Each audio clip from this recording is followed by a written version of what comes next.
Bom dia, boa tarde, boa noite. Aqui quem fala é Ana Carolina Santos, aluna do Instituto Federal Catarinense Campus Blumenau, e hoje estou aqui gravando mais um vídeo para um trabalho da disciplina de Hardware e Sistemas Operacionais. Vamos começar? O objetivo do vídeo de hoje é trazer mais informações sobre o sistema operacional Linux, incluindo um tutorial de instalação do mesmo.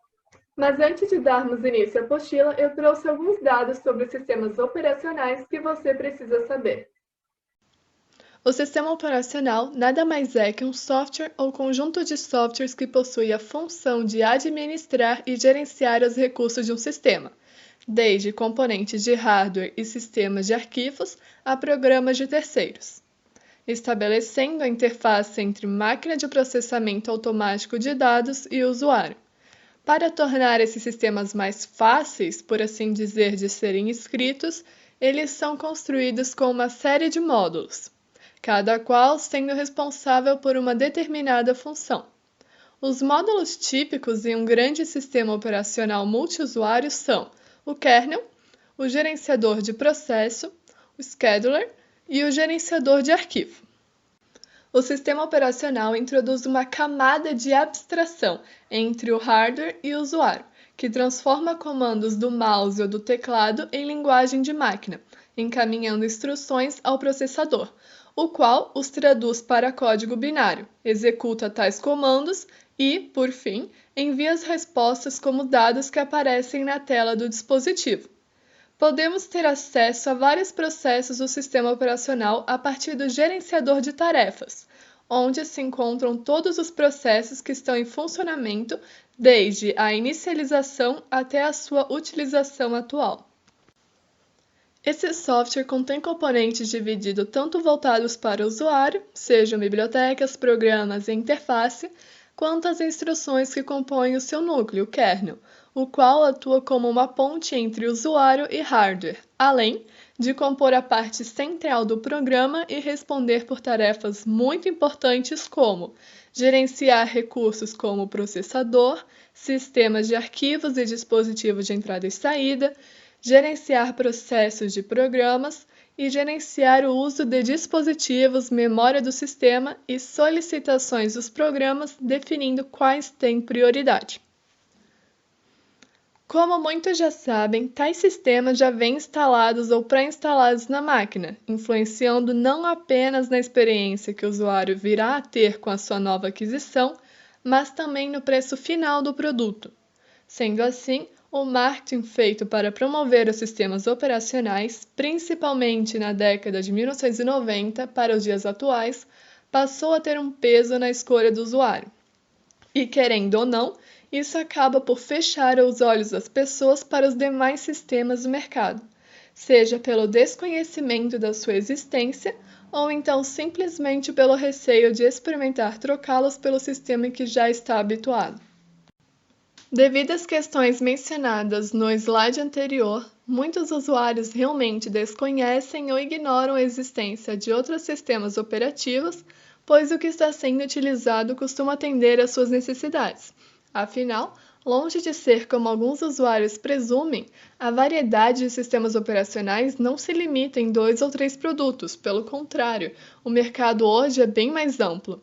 No entanto, o avanço da tecnologia moldou o perfil dos usuários, os quais hoje demonstram diferentes necessidades, expectativas e especificidades. Há muitos tipos de sistemas operacionais, cuja complexidade varia e depende de que tipo de funções é provido e para que computadores será utilizado. Alguns sistemas são responsáveis pela gerência de múltiplos usuários, outros controlam dispositivos de hardware, como bombas de petróleo.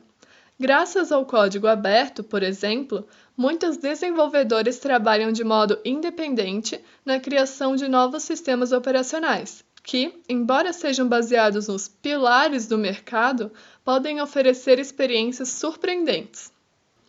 Logo, quando pensamos a respeito dos diferentes sistemas operacionais, é comum que 3 deles venham à mente: Windows, Linux e macOS.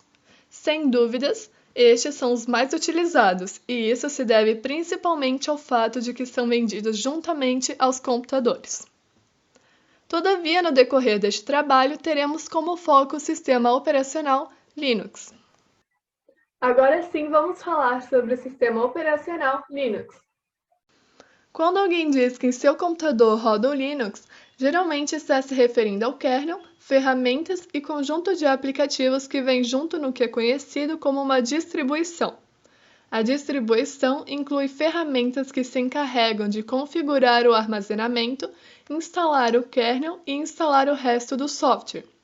As distribuições completas também incluem ferramentas para gerenciar o sistema e um gerenciador de pacotes para ajudá-lo a adicionar e remover softwares após a conclusão da instalação. Existem distribuições para todos os fins imagináveis, voltadas para servidores, desktops, computação em nuvem e assim por diante. A história do Linux começou com Unix, um sistema operacional desenvolvido na AT&T Bell Labs na década de 70.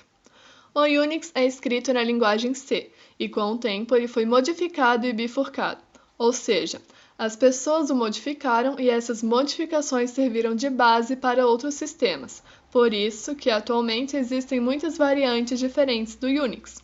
Linus Torvalds, que na época, década de 90, era um estudante de Ciências da Computação da Universidade de Helsinki, após ter se frustrado com o licenciamento do Minix, um sistema operacional semelhante ao Unix projetado para uso educacional, decidiu criar seu próprio kernel de sistema operacional, denominado Linux.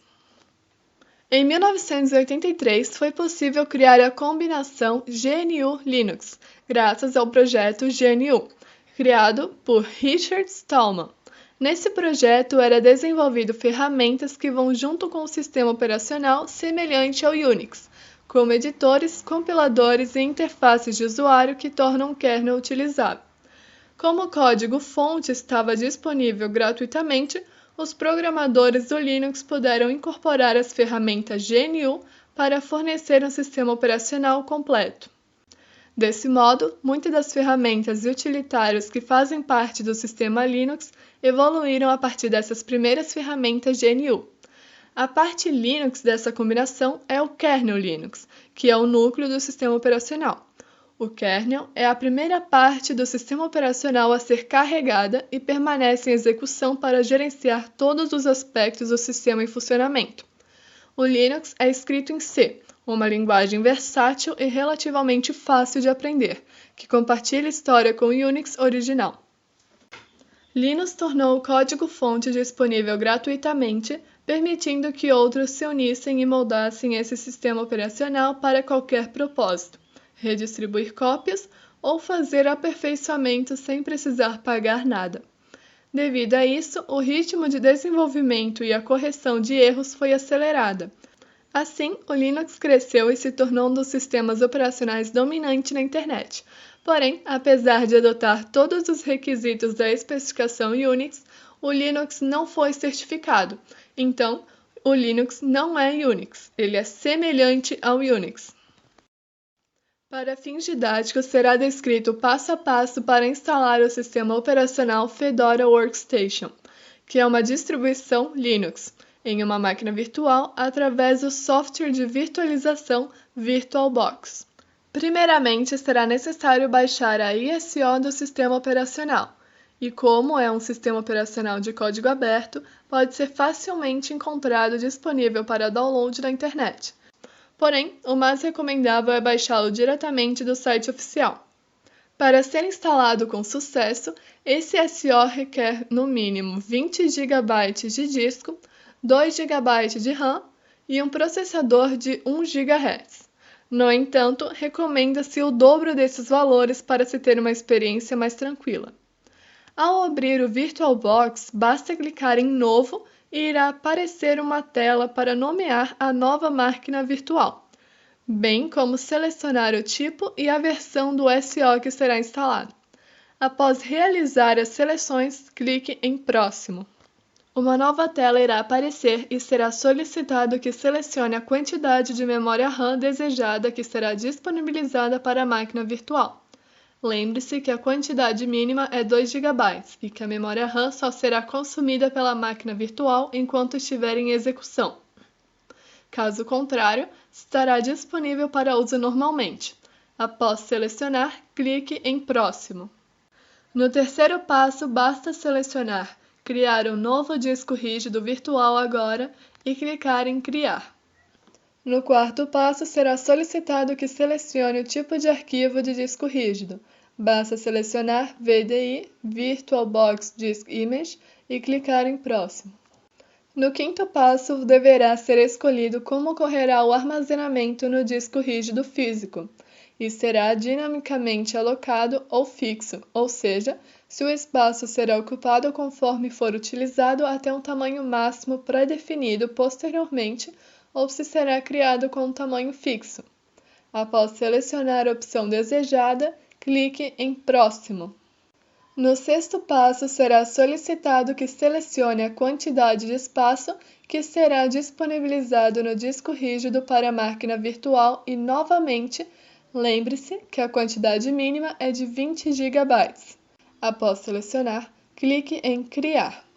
A máquina virtual será finalmente criada e a página inicial do VirtualBox irá aparecer. Para iniciar a instalação, selecione a máquina virtual e clique em Configurações. Logo após, irá aparecer outra tela. No menu lateral, clique em Armazenamento e depois em Vazio.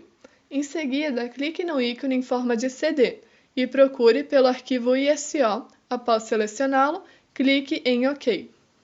A tela inicial do VirtualBox irá aparecer novamente. Selecione o ícone de Iniciar e a tela de instalação irá aparecer. Basta pressionar a tecla Enter do teclado. Após pressionar a tecla Enter, aparecerá outra tela como observado na imagem. Apenas aguarde a checagem ser concluída que outra tela irá aparecer. Nesta tela, basta clicar em Install to Hard Drive, ou seja, será instalado no disco rígido. Em seguida, selecione o idioma desejado e clique em Continuar. Após isso, escolha o teclado, a hora e a data e clique em Destino de instalação. O destino de instalação será reconhecido automaticamente como definido anteriormente. Selecione o disco, bem como a configuração de armazenamento para automático. Clique em Pronto e a tela anterior irá aparecer novamente. Basta clicar em Iniciar a instalação.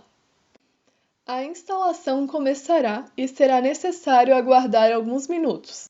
Após terminar, basta clicar em Finalizar a instalação. Para interagir com o sistema operacional, existem dois tipos básicos de interface disponíveis: CLI, interface de linha de comando, e GUI, interface gráfica do usuário. Em uma GUI, os aplicativos se apresentam em janelas que podem ser redimensionadas e movidas. A GUI do SO Fedora é bem dinâmica. Há uma barra lateral de tarefas que pode ser acessada através do ícone Atividades no topo da tela e ferramentas para ajudar os usuários a navegar. São diversos os aplicativos pré-instalados, como Firefox, Maps, Fotos, LibreOffice, entre outros. Já a CLI é uma interface baseada em texto para o computador e depende principalmente da entrada do teclado. Tudo o que o usuário deseja que o computador faça é retransmitido ao digitar comandos em vez de clicar nos ícones. Como exemplo, podemos observar na imagem a utilização da CLI através do terminal. Por motivos de didática, uma pasta vazia denominada Teste foi criada dentro da pasta Downloads. Para deletar esta pasta através do terminal, é necessário primeiramente entrar na pasta Download através do comando cd downloads e pressionar Enter. Após isso, é necessário utilizar o comando rm-d teste, pois é um diretório vazio, e novamente pressionar Enter.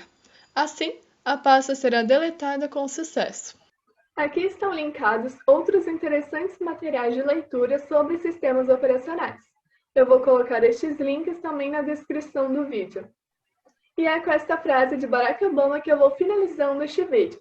Eu espero que tenham gostado e até mais!